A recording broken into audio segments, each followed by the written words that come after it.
Magandang hapon po sa lahat. Mayroon naman tayong bagong kuha na mutya po ito. Ito po ay nakuha ko ito sa bundok at para siyang kabuti na paniklupan. Ayan, kabuti ng yung tinatawag na kabuti sa saging. Ayan. Kabuti ng saging at mayroon ding nagsasabi nito ay pwede rin ito gamitin sa pangtikom bibig. Ayan. Tikom bibig po ito na kabuti. Ayan. Ito po ay gamit nito ay kapag mayroon kang kalaban o makipagkausap ka sa kanya ay hindi siya makapagsalita. Dahil nga ito po ay tumiklo po ang kanyang dito Ayan. Parang pinipikitan po yung bibig sa tao na pinagsasabihan mo kapag ito'y tangan-tangan o dala mo itong klaseng bato na ito. Ayan. Ito po ay isang tikom bibig na maaring pwedeng sabihin natin na ito po ay isang kabuti. Kabuti lang po ito tingnan pero yung kabuuang power niya at birtod ay nanggagaling po dito sa loob itong natiklop dito Yan po ay nagdadala ng sumpa para hindi makakilos, hindi makapagsalita yung kalaban. Ayan. Paniklupan o tikom bibig kung tawagin sa iba. Ayan. Maraming nang nagtatangan na ganito at proven and tested na po ito.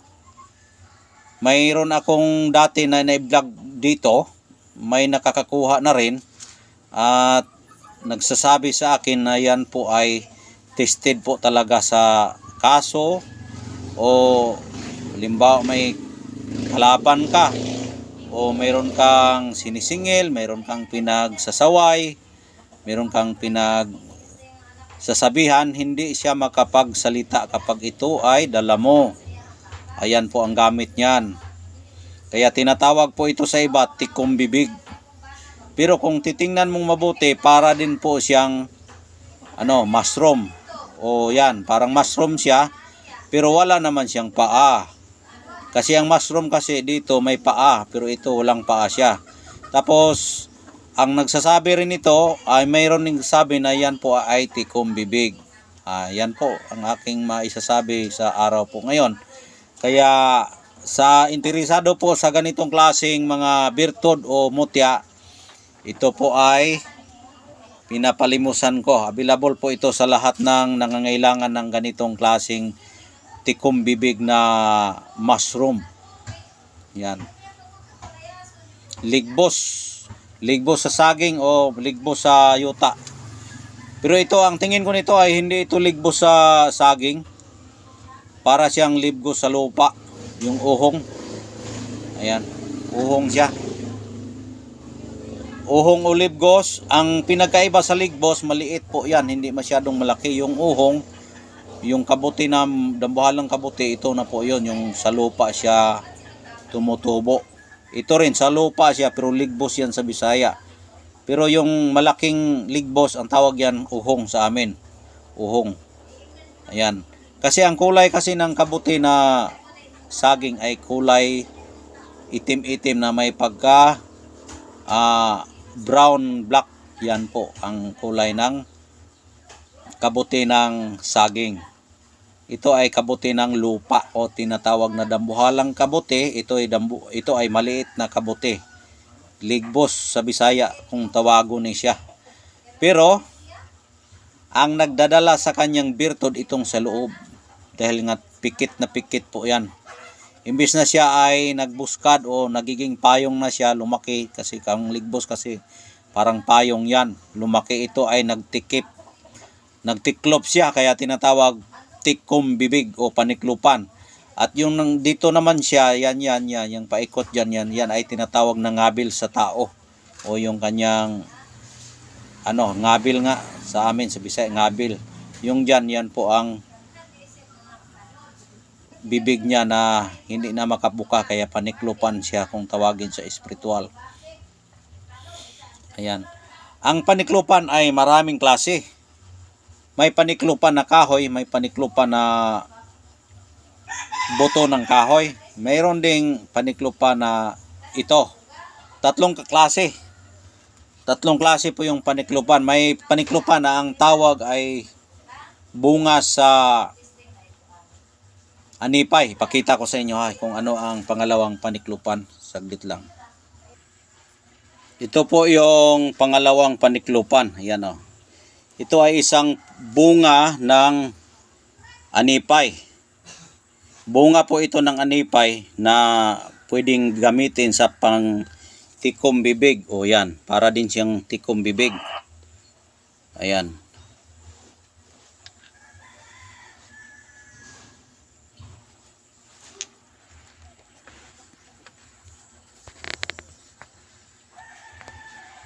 Ayan po, para siyang tikom bibig rin.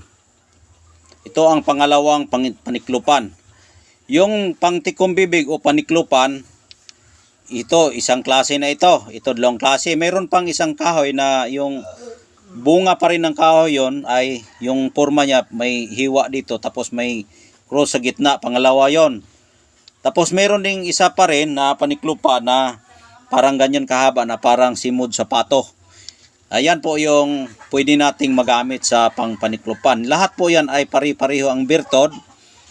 Pero kanya-kanya ang kanyang mga puno at bunga. Ito po ay tikom bibig na ang tawag ay anipay. Ito ay tikom bibig na ang tawag niya ay kabote o mushroom.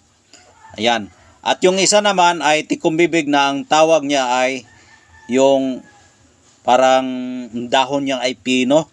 Yun, magamit yan sa spiritual. Lahat po yan ay kanya-kanya ang pangalan sa puno, pero iisa lang ang birtod niyan, tikom bibig pa rin. Ayan po ang aking paliwanag na pwede ninyong magamit. Ito ay magpili po kayo kung ito ba ang pwede ninyong gamitin sa paniklupan na kabuti na tikom bibig o ito yung pwede ninyong magamit sa pangtikom bibig na para din siyang pitaka. Para siyang pitaka. Ayan. Ito ay pwede ito gamitin sa pampaswerte din. Tingnan nyo parang pitaka na may sipir dito. Ayan o. Hanggang dito lang. Ayan. Hanggang dito lang. Ito ay dalawang pangalan rin ito. Pitaka o tikom bibig. Yan po. Dalawang pangalan dito sa mutya na ito. Dalawang pangalan niya. Yan, dalawang pangalan. Tikom bibig na pitaka na ito po ay anipay. Ito tikom bibig na ito po ay kabote. Kaya magpili kayo